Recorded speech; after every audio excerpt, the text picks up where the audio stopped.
Deməli uşaqlar, bugünkü dərsimiz olur isim. İsim nəyə deyilir? Əşyanın adını bildirir. Əşya dediklərlə nəzərdə tutulur. Yəni canlı, cansız fərqi yoxdur. Yəni gördüyümüz cisimlər hamısına gedir? Əşya gedir.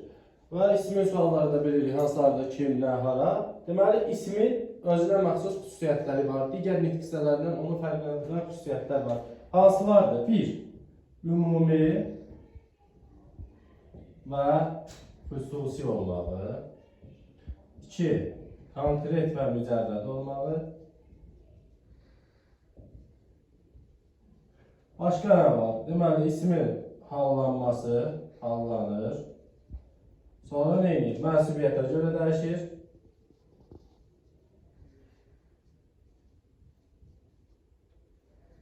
Mənsubiyyətə görə dəyişir. Sonra başqa nə edir? Başqa deməli, şəxs xəbərli şəkilçisi qəbul edir.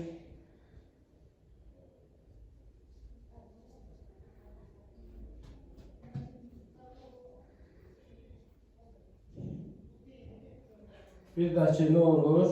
Tək və cəm. Tək və cəm.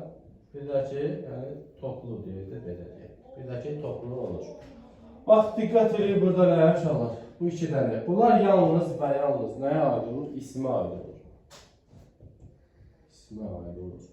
Buraya yazıram, yalnız. Bunlar da ismə aid xüsusiyyətlərdir. Amma bunları bax, məsələn, hallanmağı, mənsubiyyətə görə dəyişməyi, şəxs xəbərli şəkilçisi qəbul etməyi, tək və cəm olmadan biz başqa nitq hissələrində də görə bilərik. Nə vaxt görə bilərik? Məsələn, sifətlə say bilirik ki, isimləşir. Say və sifət isimləşəndə hallanar da, mənsubiyyətə də görə dəyişər, cəmlənər də və üstəlik şəxs xəbərli şəkilçisi də qəbul edə bilər. Burada problem yox. Deməli, başlayaq birinci ismin quruluşundan. İsim quruluşca bilirik ki, digər əsas nitq hissələri kimi 3 cür olur. Sadə, düzəltmə, bir də ki, mürəkkəb. Deməli, sadə isimlərdə problemimiz yoxdur. Bilirik ki, yalnız kökdən farklı qrammatik şəkilçilərdən ibarət isimlər olur, sadə isimlər. Düzəltmə isimlərdə bilirik ki, adlardan yaranır, feillərdən yaranır. Daha mən şəkilçiləri burada bir-birisi üçün yazmıram, özdə oxuyacaqsınız. Bir dənə, məsələn, diqqət edin burada nəyə? Keçən dərslərimizdə demişdim sizə. Deməli, misal üçün, dilənçidir və yaxud əlaçı sözləridir. İlk baxışda sifətə bənzəsə də bunlar. Bunlar deməli, sözün kökü dil, dilənmək, dilənçi, əladan da əlaçı yaranır. Deməli, ilk baxışdan sifətə bənzəsə də bunlar isimdir. Və deməli, belə yazıda saxlayırsınız ki, C4 forma şəkilçisi. Harada gördünüz, nə düzəldir? İsim düzəldir. Yəni, başqa bunun bir versiyası yoxdur. Sonra, gəlin, mürəkkəb isimlərdə nəyə diqqət edin? Mürəkkəb isimlər, bax, götür testlərdə yazır ki, məsələn, mürəkkəb isimlər 3 cür yazılır, bitişik, defisindən belə ki, ayrı yazılır. Xeyr, mürəkkəb isimlər 2 cür yazılır. Hansılar? Bir bitişik yazılanlar var, bir də defisindən yazılanlar var. Ayrı yazılan mürəkkəb isimimiz yoxdur. Bunu başqa hansı nitq hissəsində müşahidə edirik olar, bir də ki, sifətdə. Sifətdə mürəkkəb, deməli, sifətlər 2 cür olur. Hansılar olur? Deməli, bir defislə yazılanlar, bir də ki, bitişik yazılanlar. Deməli, quruluş haqqında belə, burada çətin bir şey yoxdur. Sonra keçirik ümumi və xüsusi olmalar. Burada da çətin bir şey yoxdur. Bilirik ki, deməli, başqa bir əşyanı digərlərindən fərqləndirilmək üçün ona bir ad verilir. O da nə adlanır? Xüsusi adlardır, yəni xüsusi isimlərdir. Deməli, insana verilə bilər, ad, heyvana verilə bilər və yaxud çaya verilə bilər, gölə verilə bilər, fərqi yox. Xüsusi isimlərdə bilirik ki, cümlədə gəlmə yerindən asılı olmayaraq, cümlənin əvvəlində də, ortasında da, sonunda da. Necə yazılır uşaqlar? Böyle yazılır. Bu da getdi. Gəlir indi konkret və mücərrəd isimlərə, burada biraz dayanaq. Niyə? Deməli, bax, konkret isim deyəndə nə nəzərdə tutulur? Biz ona görə bilirik, onun şəklini çəkə bilirik və toxuna bilirik. Üstəlik, o bizə toxuna bilirsə, olur necə? Konkret isim. Yox, bunun əksidirsə, olacaqlar mücərrəd isimlər. Məsəl üçün, çaşdırmaq üçün sizə külək ismini verir ki, külək mücərrəddir. Xeyr, küləyin də biz şəklini də çəkə bilməsik, görə də bilməsik. Misal üçün, o bizə toxunur. Ona görə o nə olur? Konkret isim olur. Və yaxud, nə bilim, günəş saatda bunların heç bunların məsələn şəklini çəkə bilirik deyə, bu bilirik ki, nədir? Konkretdir. Bəs burada başqa nə məqamlar var? Deməli, həm konkret, həm də mücərrəd olan isimlər var. Yəni, yerinə görə gah konkret işlənir, gah da ki, mücərrəd işlənir. Bax, onlar hansılardır? Bir, bu tip sözlərdir. Atalıq, analıq kimi sözlərdir. Və yaxud bacılıq, qardaşlıq, dayılıq eyni ilə hamısı bir yerdə. Deməli, əgər hiss duyğu mənasında işlənirsə, olacaq mücərrəd. Çünki hiss duyğunu biz nə görə bilirik, nə çəkə bilirik, nə də ki, toxuna bilirik ona. Olur mücərrəd. Yox, amma ögey mənasında işlənirsə, məsələn, ögey atalıq, ögey analıq mənasında işlənirsə, onu biz görə bilirik, toxuna bilirik deyə ona olacaq konkret. Bir bu tip sözlərdir. Bir də ki, bəzi sözlər var. Məsələn, saat sözüdür. Bir qol saatı və yaxud divar saatı mənasında onu görürük deyə olur konkret. Yox, məsələn, deyirəm ki, saat neçədir? Yəni, məsələn, 60 dəqiqədən ibarət olan saat isə olur da mücərrəd. Başqa saatdır, gün sözü deyiliyinə, bayaq dediyimiz, məsələn, günəş mənasında işlənəndə olur konkret və həftənin günləri, ayın günləri mənasında olur. Bir də ki, ağıl sözüdür, deməli, ağıl sözü bir fikir mənasında işlənəndə olur, deməli, mücərrəd, yox, qoyunların saxlandığı yer olanda olur və konkret. Elə, deməli, konkret və mücərrəd isimlərlə bağlı dediklərimiz bu qədər. Sonra baxırıq və ismi, deməli, tək cəm və toplu isim olmağına baxırıq. Deməli, bax, isimlər məzmunda cəmdə ola bilər. Bir də ki, formaca, yəni qrammatik cəhətdən nə ola bilər? Cəmdə ola bilər. Qrammatik cəhətdən deyirsə, hökmən nə olmalıdır onun üstündə?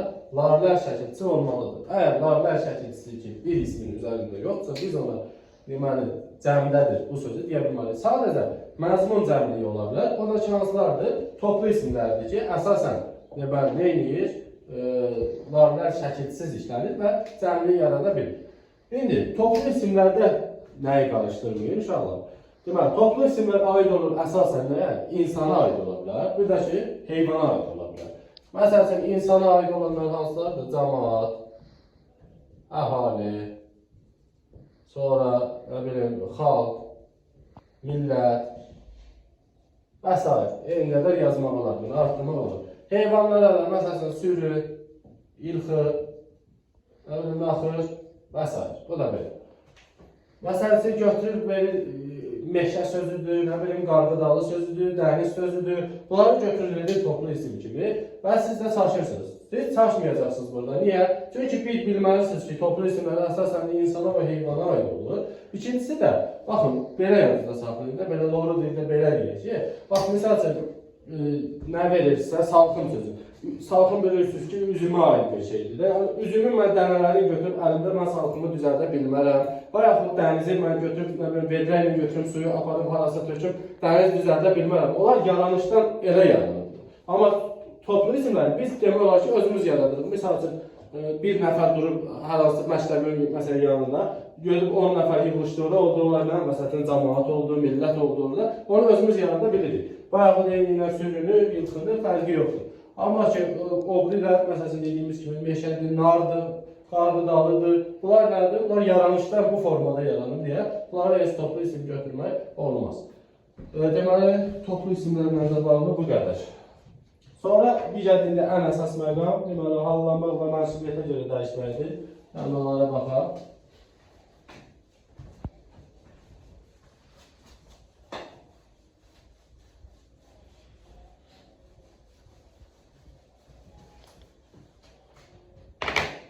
Deməli, ismin var, 6 dənə halı. Uşaqdan böyüyə bunun hamı adlarını da bilir, şəkilçisini də bilir, suallarını da bilir. Və imtihanda da təbii ki, elə bir şey düşməyəcək. Bunun sualı nədir, nə bilim, ismin neçə halı var. Yəni, burada nələrdən düşə bilər, gəlmə onlara diqqət edin.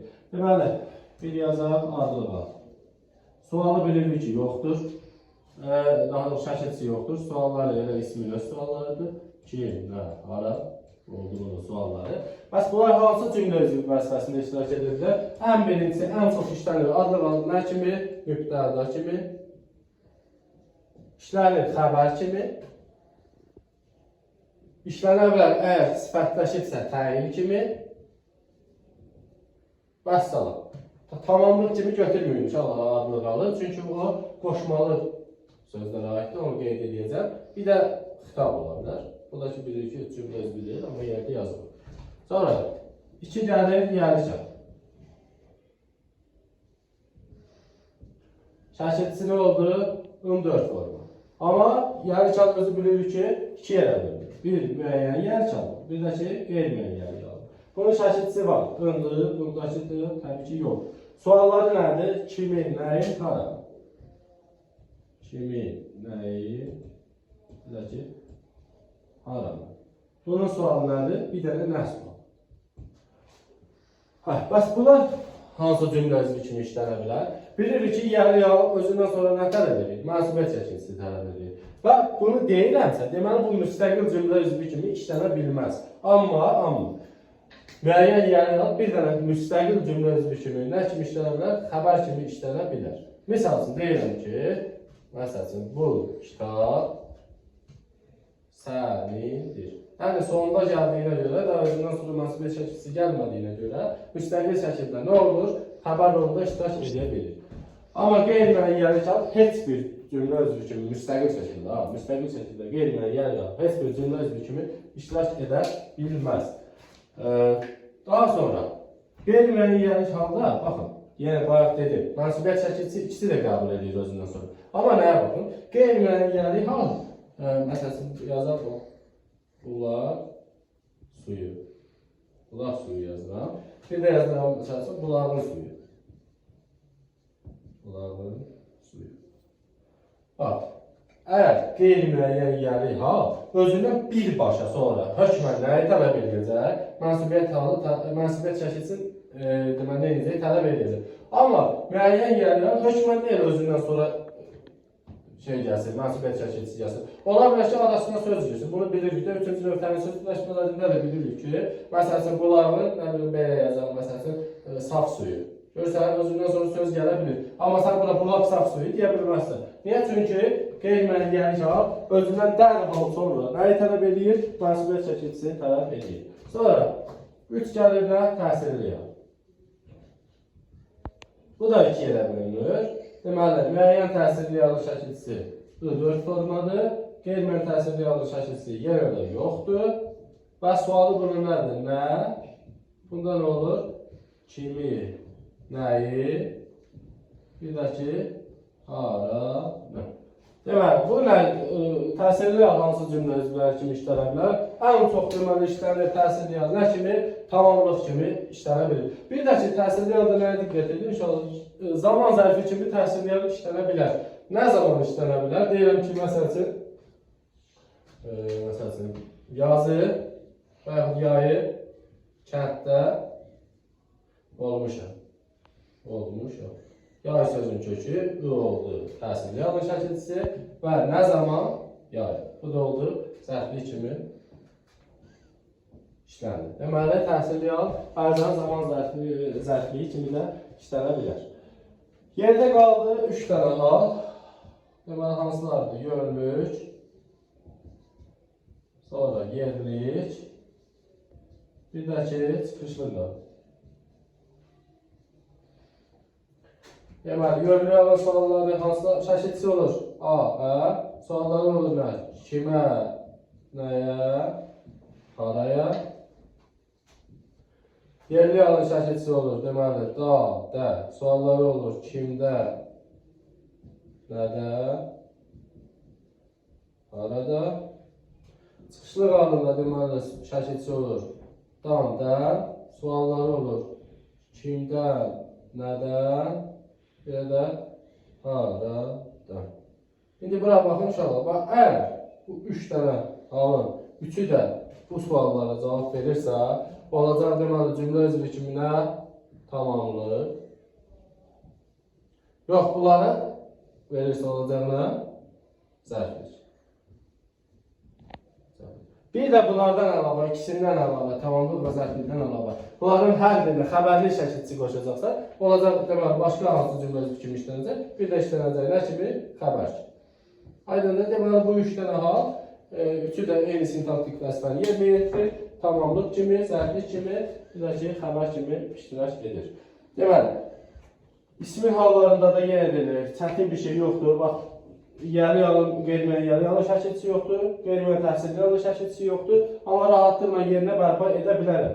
Məsələn, təsirli yəldə bir də nəyə diqqət edin? İnşallah, təsirli yəl ən çox aid olur nəyə? Deməli, feilin yanında olur, hərəkətin yanında olur. Amma o demək deyil ki, o hökmən normalıdır. yəni hərəkətin yanında olmalı. Məsələn, testlərə salır ki, qeyri-müəyyən yerdəki hal yalnız təsirli hal. Ümumiyyətlə yazıldığı qeyri-müəyyənliyi çıxardır. Deyir ki, təsirli hal deməli, yalnız feilə aid olur, feilin yanında işlənir. Bu fikir səhvdir. Çünki feilin yanında da işləmir, əvvəldə da işləmir. Amma ən əsas nədir? Normaldır, feilə aid olur. Yəni, rahatlıqla da yəni qeyri-müəyyən halların həm yəliyi, həm də təsirliyi şəkilçisi bərpa edə bilər. Sonra qaldı bir də ismin mənsubiyyətə görə dəyişməyi. Bu da rahatdır. Sadəcə bir dənə məsələn şəkilçisidir, bir də ki, 4 forma. Bunlar həm ismin hallarında var, həm də ki, deməli mənsubiyyət şəkilçisi kimi işlənir. Bunları dair eləməyi yəqin ki, bilirsiniz. Amma yenə də bir dəfə də təkrarlayaq. Deməli, bir 4 formadır, bir də ki, 4 forma. Bunlar həm bu yəli yanlış şəkilçisidir, bu da təsirli yanlış şəkilçisidir. Bu məsələsini deyirəm ki, kitabı mənə ver. Bir də deyirəm ki, kitabı evdə qalıb. Rahatlıqla əvvəlinə şəxs əvəzliklərini artırmaqla bunu müəyyənləşdiririk ki, bu mənsubiyyət şəkilçisidir, yoxsa hal şəkilçisidir. Misal üçün, bunun qabağına onun sözünü artırıram, bunun da qabağına onun sözünü artırıram. Baxın, onun kitabı mənə ver olmur. Deməli, bu nədir? Bu hal şəkilçisidir. Hal şəkilçisidir, amma onun kitabı evdə qalıb. Rahatlıqla deyə bilirəmsə, bu da olur mənsubiyyət şəkilçisi. Bu da belə. Deməli, mənsubiyyət şəkilçilərində elə qalanlıq bir şey yoxdur. Bir də mənsubiyyət şəkilçisində nəyə baxın? Deməli, mənsubiyyət şəkilçilərdən necə sual düşür inşallah sizə? Deyək ki, biri mənsubiyyətə görə məsələn fərqli dəyişilirdir. Dəyişilmə baxımından biri fərqlidir. Nə demək istəyir orada? Bitişdirici samitə diqqət edəcəksiniz.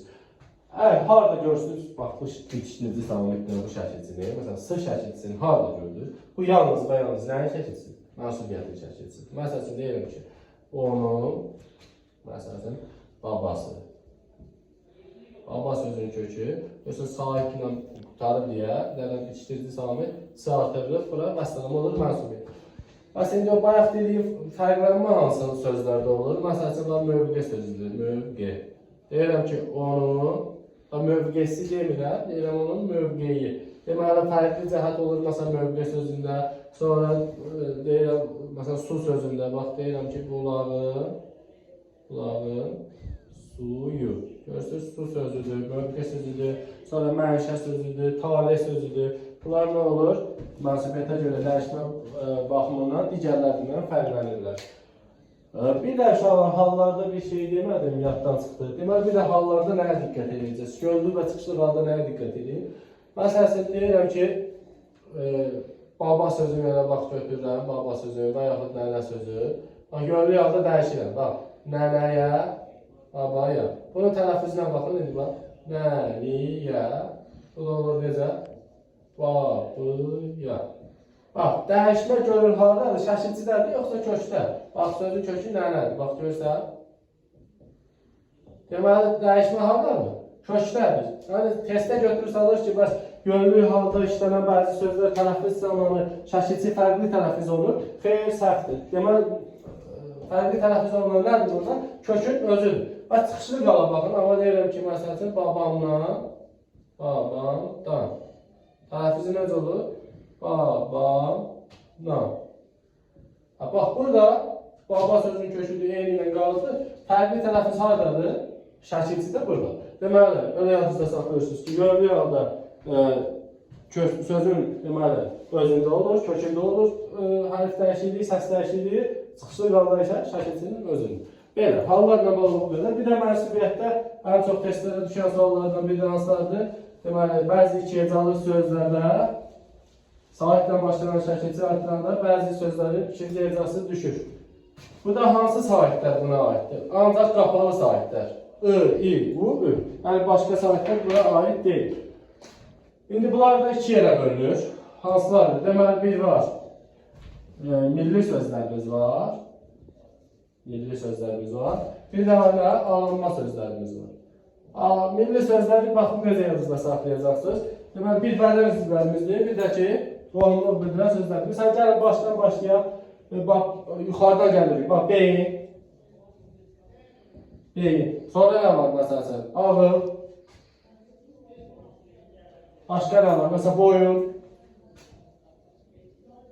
Burun. Sonra yukarıda ne var? Mesela çiğ. Sonra karın. Sonra ne var? Könül də, bax, ürək deməkdir də, bilirsiniz, sinonimlər keçəndə də qeyd eləmişdik. O da deməli nə kimi gedir? Bədən üzvü kimi gedir. Könüllü də yazırıq bura. Sonra nə var? Ovuc. Məsəl, yəni bu tip bədən üzvlərimiz. Bir də ki, 2 dənə bax bu söz. Deməli, bir oğul sözdür, bir də qayın sözdür. Yerdə qalanlar da alınma sözlərdir. Məsələn, isim, sətir, cisim, fəsil, şəkil və s. İndi bunları necə yazıda saxlayacağız?